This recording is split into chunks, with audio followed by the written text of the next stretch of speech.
Você pode vir, minha mãe disse. Mas não se sinta em casa. Ninguém realmente quer você aqui. Eu apenas assenti e fui embora sem dizer mais nada. 3 semanas depois, ela me ligou gritando porque a cabana compartilhada tinha sido colocada à venda. Os cartões deles não funcionavam e o fundo da família havia sido transferido para uma conta jurídica com o meu nome. Não sei se foi o champanhe ou 40 anos de arrogância transbordando, mas lembro exatamente do que minha mãe disse quando eu entrei na estrada de cascalho: você pode vir, mas não se sinta em casa. Ninguém realmente quer você aqui. Foi naquele momento que algo mudou dentro de mim. Eu estava com a mala em uma mão, uma garrafa de vinho tinto na outra, e nem olhei para ela. Apenas passei direto e entrei na cabana que eu comprei. Ela disse aquilo com tanta naturalidade, como se eu fosse uma parente distante aparecendo sem ser convidada. E talvez, na cabeça dela, fosse exatamente isso que eu tinha me tornado. Não uma filha, não a dona da casa que eles estavam comemorando, apenas alguém inconveniente. Por dentro, parecia que um catálogo de festas tinha explodido. Luzinhas por todos os lados, guirlandas de rosas nas vigas, balões dourados de 40 anos amarrados na varanda. Meu primo Mark mexia no som. A esposa dele esquentava comida de buffet na cozinha como se morasse ali. Meus pais estavam no centro de tudo, como um rei e uma rainha em um reino que nunca construíram. Eu precisei sair para pegar ar. Era como assistir a uma peça, uma fantasia que minha família havia criado onde eu não existia. Eles se agradeciam, elogiavam a decoração, exageravam nos elogios à comida, riam do nosso lugar favorito. Nenhuma palavra sobre mim, nenhum olhar. Durante o brinde, meu pai ergueu o copo e disse: este lugar tem sido o coração da nossa família há anos. Nós fizemos dele o que é hoje. Quase engasguei. Lembrei o quanto eu tinha trabalhado para conseguir pagar aquilo. Quantos fins de semana sacrifiquei, quantos trabalhos extras aceitei só para cobrir os custos da compra. Comprei a cabana depois do meu divórcio, querendo construir algo estável, algo meu. Ofereci à família como um lugar para usar de vez em quando. Era só isso que deveria ser, ocasional. Mas, pouco a pouco, eles foram tomando mais. No começo perguntavam antes de ir, depois simplesmente apareciam. Com o tempo, comecei a encontrar comida na geladeira que eu não tinha comprado, roupas nos armários, minha roupa de cama trocada por lençóis ásperos de flanela que não eram meus. Minha mãe começou a chamar a cabana de a nossa. Meu pai instalou uma churrasqueira e disse aos vizinhos que eles eram os donos. Um dos meus primos chegou a dizer a um amigo que podia alugar a casa no verão, sem nem falar comigo. E eu deixei acontecer, porque não queria ser a difícil. A estranha, a que cria problemas. Mas naquela noite, vendo minha mãe rir na banheira de hidromassagem que eu instalei, bebendo champanhe nas minhas taças enquanto eu ficava sozinha na varanda, foi aí que tudo fez sentido. Eles não tinham esquecido que a cabana era minha. Eles simplesmente pararam de se importar. Não dormi naquela noite. Fiquei deitada no sofá, porque o quarto da minha infância tinha sido transformado no cantinho de leitura da vovó. Havia uma foto emoldurada na parede, dos meus pais com os netos sentados no meu pier, com uma legenda escrita à mão: Nosso Pequeno Paraíso. Às 3 da manhã, abri meu laptop e puxei os documentos de propriedade. Em seguida, comecei a pesquisar como transferir um imóvel mantido em um fundo familiar para uma conta jurídica privada. Eu já sabia que podia fazer isso. A cabana estava no fundo, mas eu o tinha estruturado anos antes comigo como beneficiária principal, supondo que seria eu quem o administraria a longo prazo. Só não tinha planejado agir. Nos dias seguintes, fiz uma lista. Comecei a ligar para as pessoas, discretamente. Sem anúncios, sem avisos. Que rissem. Que brindassem. Que continuassem fingindo. Eu esperaria. Sorriria no próximo brunch em família. Levaria vinho para a reunião de Ano Novo. Deixaria que se sentassem na sauna que tanto amavam. E, quando chegasse o momento em que tudo estivesse pronto, eu retomaria tudo. Cada metro quadrado. Não por rancor. Nem por vingança. Apenas porque eles precisavam ser lembrados de quem construiu aquilo que passaram a tratar como garantido. Depois do aniversário, voltei para a cidade e não ouvi nada deles por quase uma semana. Nem um obrigado, nem um comentário casual sobre o jantar. Era como se eu tivesse desaparecido completamente da história. Mantive um tom normal no grupo da família. Soltei alguns emojis de coração nas fotos dos bebês. Respondi à pergunta idiota da minha prima Hannah sobre a pressão da água na cabana. O suficiente para manter a ilusão de que nada estava mudando. Enquanto isso, eu movia as peças por trás da cortina. A primeira coisa que fiz foi congelar silenciosamente o acesso compartilhado ao fundo. A família sempre presumiu que o fundo fosse uma espécie de entidade coletiva e amorfa, mas eu o havia estruturado com cuidado quando comprei a cabana. Minha amiga advogada, Clary, tinha me alertado sobre misturar patrimônio com família. Ela disse: construa como se um dia você tivesse que retomar. Eu ouvi. Os ativos do fundo passaram a ser apenas para visualização para todos, menos para mim. Abri uma nova conta jurídica e comecei a transferir os recursos, começando pelos depósitos de aluguel de alguns fins de semana em que meus primos sublocaram a cabana para amigos deles. Eles achavam que eu nunca tinha descoberto isso, mas eu descobri. Depois, entrei em contato com um corretor de imóveis, não alguém da região. Arriscado demais. Optei por alguém de um condado vizinho, sob um acordo de confidencialidade. Disse a ele que o anúncio ainda não podia ir ao ar, mas que precisávamos imediatamente da preparação do imóvel e da avaliação de preço. Ele não fez perguntas. Dinheiro ajuda nisso. Tudo isso enquanto eu sorria para as mensagens dos meus pais perguntando se podiam levar amigos no fim de semana do feriado do Dia do Trabalho. Respondi, claro. Ainda ajudei minha mãe a reservar as datas no calendário compartilhado. Que aproveitassem uma última vez. Uma semana depois, cancelei a apólice de seguro da cabana que estava no nome do fundo e a transferi para minha cobertura pessoal. Isso levantou suspeitas. Minha tia ligou perguntando se havia algo errado. Ela tinha recebido uma notificação por e-mail. Eu disse que era só coisa de papelada. Ela pareceu confusa, mas não insistiu. Não respondi ao e-mail seguinte. Então veio o Wi-Fi. Mandei desligar sem aviso. E esperei. 3 dias depois, recebi uma mensagem do meu primo Jake perguntando se eu sabia que o roteador não estava funcionando, porque a namorada dele estava tentando subir alguma coisa da cabana. Eu disse que ia verificar. Não verifiquei. Eles podiam aproveitar a natureza, pela primeira vez. A banheira de hidromassagem ainda funcionava, mas o que foi mais satisfatório de tudo foi cancelar todos os cartões-chave duplicados. Eu nem fazia ideia de quantas cópias existiam naquele ponto. Meu pai tinha feito um para cada irmão, cada neto, até para um vizinho. Então reprogramei a fechadura inteligente e mandei o sistema ser redefinido apenas com as minhas credenciais. A melhor parte, não contei a ninguém.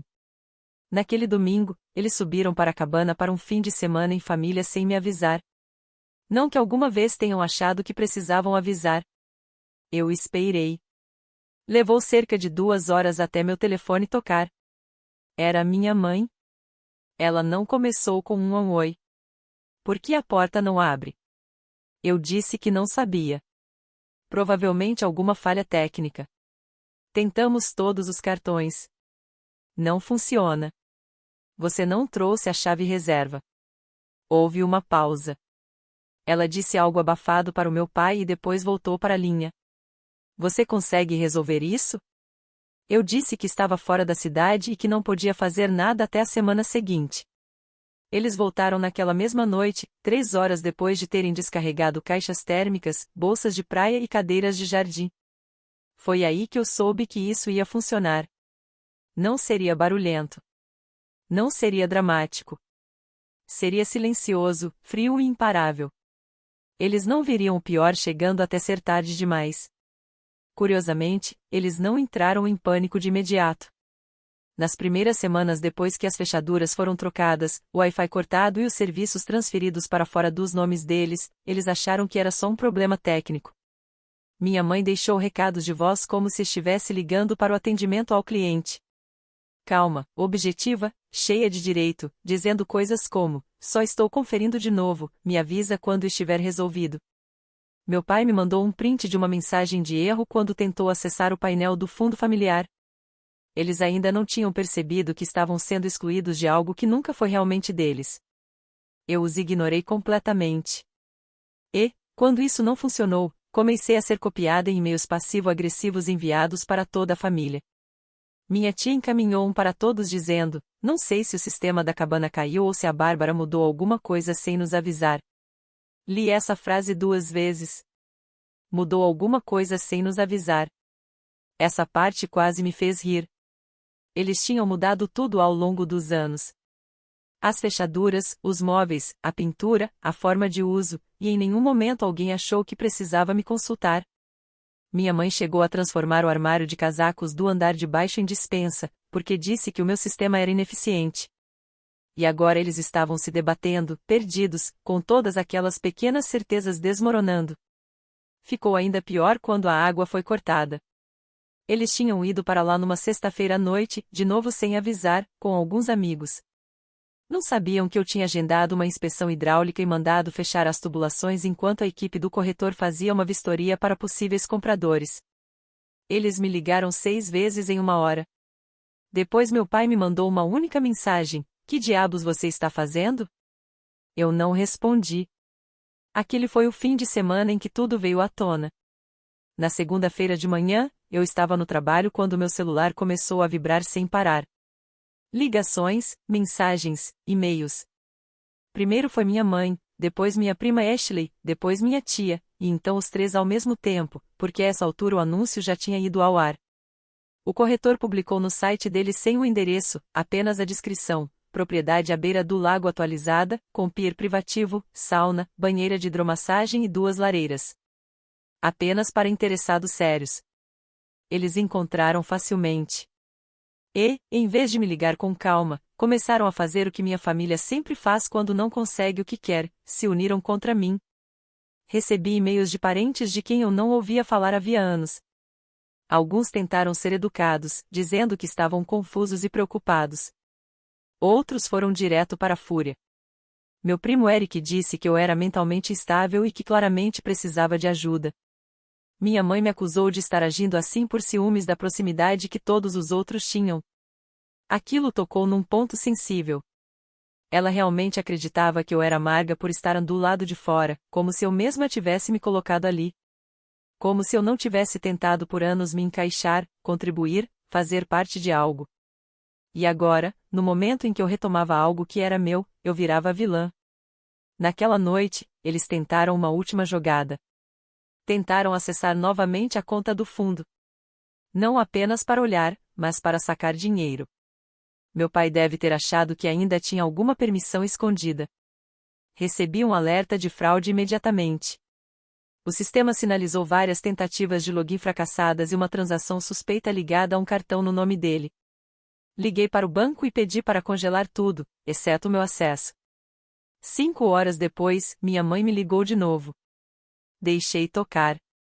Ela ligou outra vez. Dessa vez, atendi. Ela não disse um oi. O que você fez? A voz dela não estava fria. Nem com raiva. Estava em pânico. Eu disse que o fundo tinha sido encerrado. A conta, dissolvida, e a propriedade estava à venda. Tudo dentro dos meus direitos legais. Tudo documentado. Não havia mais nada para eles usarem. Os fundos estavam protegidos. E sim, agora apenas o meu nome constava na conta. Houve um silêncio. Então ela disse algo que nunca vou esquecer: você nos arruinou. Eu quis perguntar se ela alguma vez pensou no que tinham feito comigo. Se ela já tinha percebido como era comprar algo tão pessoal, tão sagrado, e ver todo mundo tratar como um hotel grátis. Se alguma vez passou pela cabeça dela que talvez, só talvez, eu estivesse cansada de ser usada. Mas não disse nada. Apenas desliguei. Na manhã seguinte, meus primos estavam mandando mensagens no grupo da família como se alguém tivesse morrido. Todos rodeando meus pais, oferecendo apoio, falando sobre como eu estava sendo cruel. Ninguém perguntou o meu lado. Ninguém quis saber por que eu fiz aquilo. Eles não queriam saber. Eles só queriam a cabana de volta. E não iam conseguir.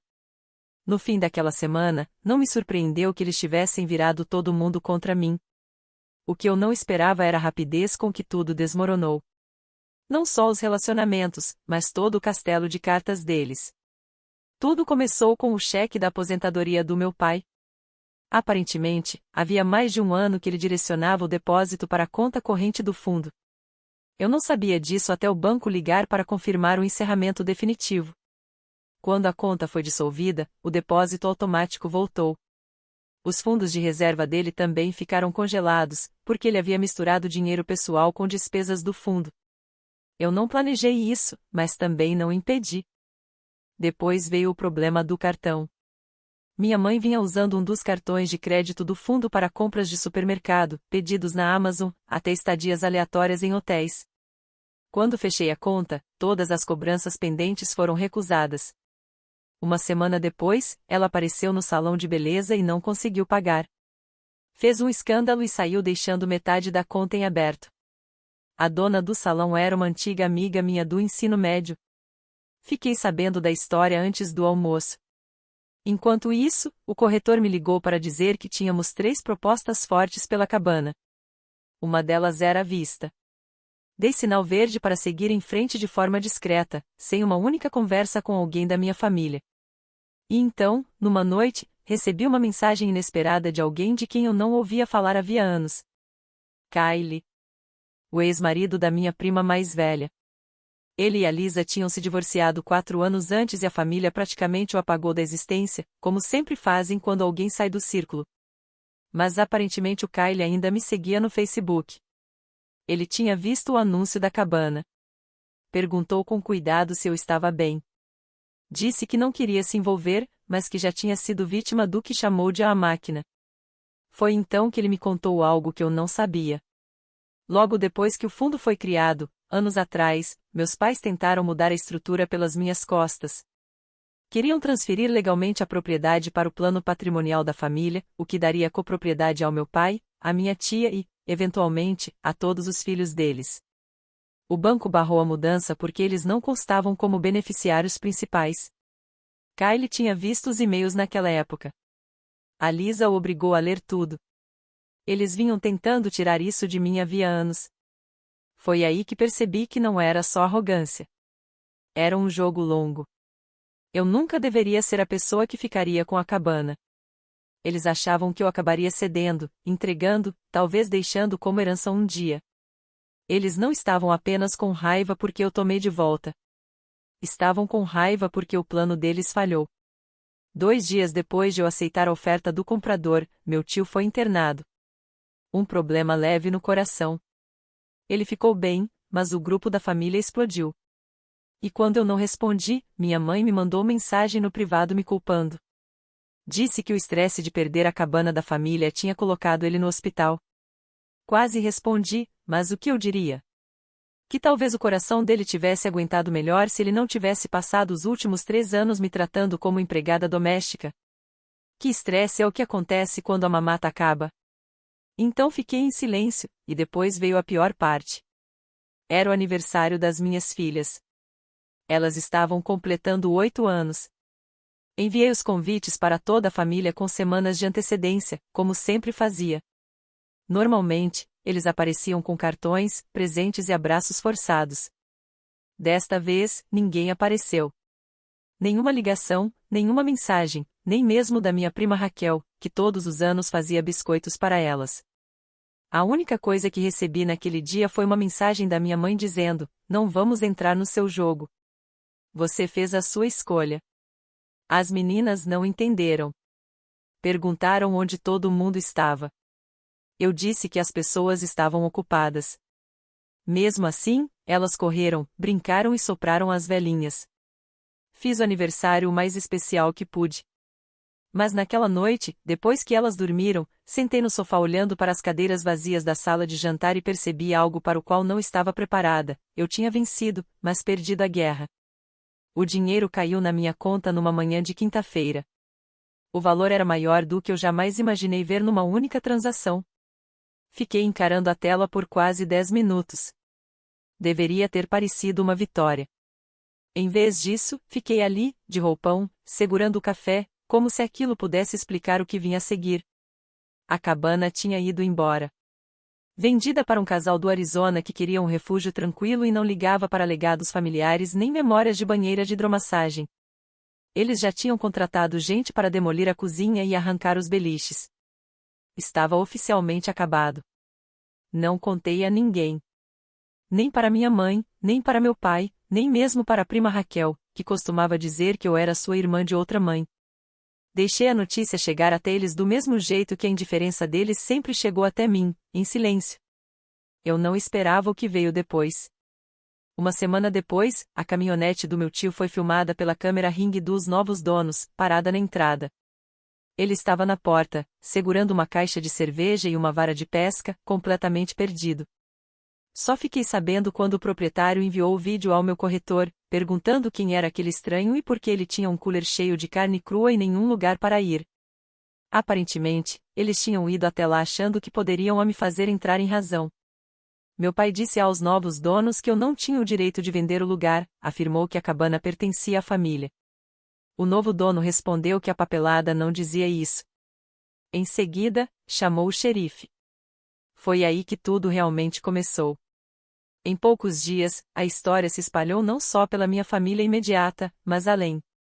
Primos de terceiro grau com quem eu não falava havia anos começaram a postar mensagens enigmáticas nas redes sociais. Prints de mensagens do grupo começaram a circular. Alguns parentes tentaram ser sutis, compartilhando fotos antigas de fogueiras de verão na cabana, com legendas do tipo: algumas pessoas esquecem de onde vieram. Meu nome nunca era citado, mas nem precisava. O silêncio das pessoas que importavam doeu mais do que o barulho das que não importavam. Minha mãe não ligou. Meu pai não escreveu. Raquel sequer reconheceu os desenhos de agradecimento das gêmeas pelo aniversário, que eu enviei mesmo assim porque elas insistiram. Mas já não era só o impacto emocional. Havia outra coisa se desfazendo por baixo da superfície. O fundo não era apenas um instrumento para manter a cabana. Ele vinha sendo usado de forma irresponsável havia anos. Descobri, ao organizar os encerramentos financeiros finais, que meu pai tinha vinculado os prêmios do plano de saúde dele ao fundo. Minha mãe tinha um cartão de crédito à vaidade em que passava por ali, ligado a algum site de estilo de vida que eu nem reconhecia. Havia dezenas de pequenos pagamentos recorrentes, assinaturas de revistas, clubes de vinho, uma mensalidade marcada como estábulo terapêutico de cavalos, que até hoje eu não entendo. Tudo isso ruiu quando eu fechei a conta. Eu não pretendia desmontar a vida deles, mas aconteceu mesmo assim. E então, silenciosamente, sem dizer uma palavra, eles colocaram a casa deles à venda. Só fiquei sabendo porque um vizinho que eu mal conhecia me mandou um link do Zillow com um ponto de interrogação. O anúncio era estranhamente vago. Nenhuma foto do interior, nenhuma menção aos problemas recentes de mofo ou ao deck dos fundos se desfazendo. Eles estavam desesperados e, em poucos dias, o anúncio saiu do ar. Nenhuma venda. Meu melhor palpite é que o banco interveio. Talvez tenham tentado refinanciar e o pedido foi negado. Naquela noite, meu primo Jake me mandou um e-mail. Não era uma mensagem de paz, nem um pedido de desculpas. Era uma única linha: você vai se arrepender disso quando eles se forem. Aquilo me atingiu mais do que eu esperava, porque a verdade é que eu já me arrependia. Não da venda, não do bloqueio, nem mesmo de esvaziar o fundo. Eu me arrependia de ter achado que justiça seria algo limpo. Achei que retomar o que era meu me daria algum tipo de encerramento, que pelo menos eles reconheceriam o que tinham feito. Ou talvez, no fundo, eu esperasse que alguém dissesse: desculpa. Nós te demos como garantida. Mas não disseram. Eles apenas reescreveram a história.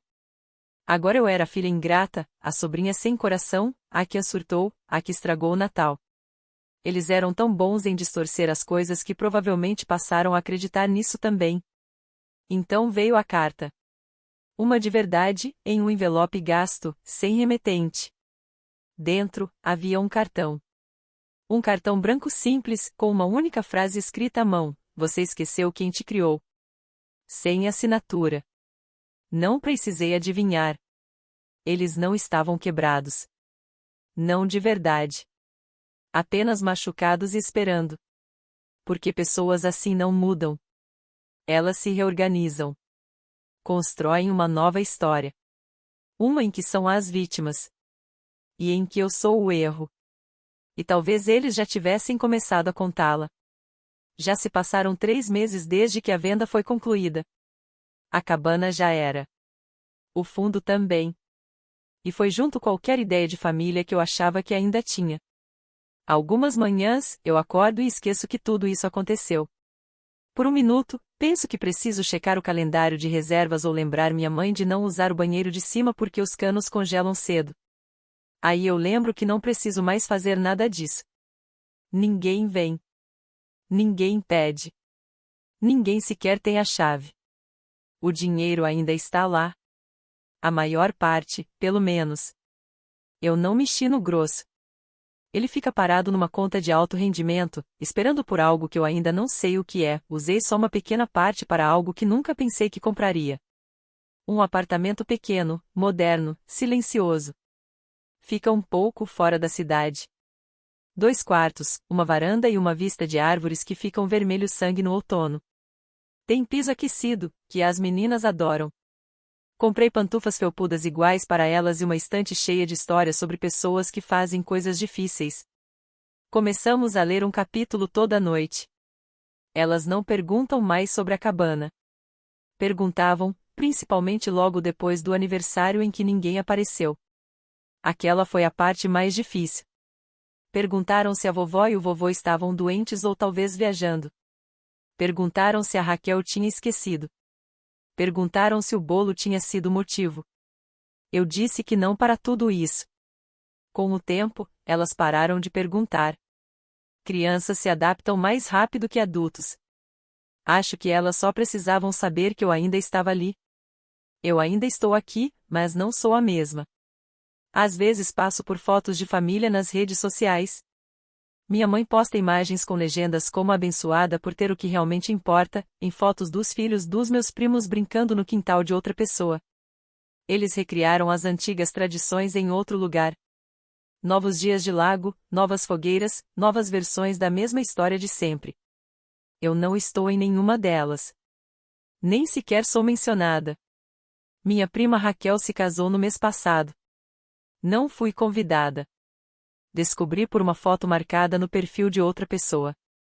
Fiquei olhando mais tempo do que deveria. Ela usava os brincos que eu tinha dado a ela anos atrás, na formatura da faculdade. Acho que ela nem lembra de onde vieram. Ainda existe uma parte de mim que quer mandar uma mensagem. Não para brigar, só para dizer algo verdadeiro. Talvez algo como: você me machucou, mas eu ainda estou aqui. Mas eu não mando, porque sei como isso termina. Eles distorcem. Dariam um jeito de me transformar na vilã de novo. A instável. A amarga. A que poderia ter lidado com tudo de outra forma. A quem perdeu a cabeça por causa de uma casa. Mas nunca foi sobre a casa.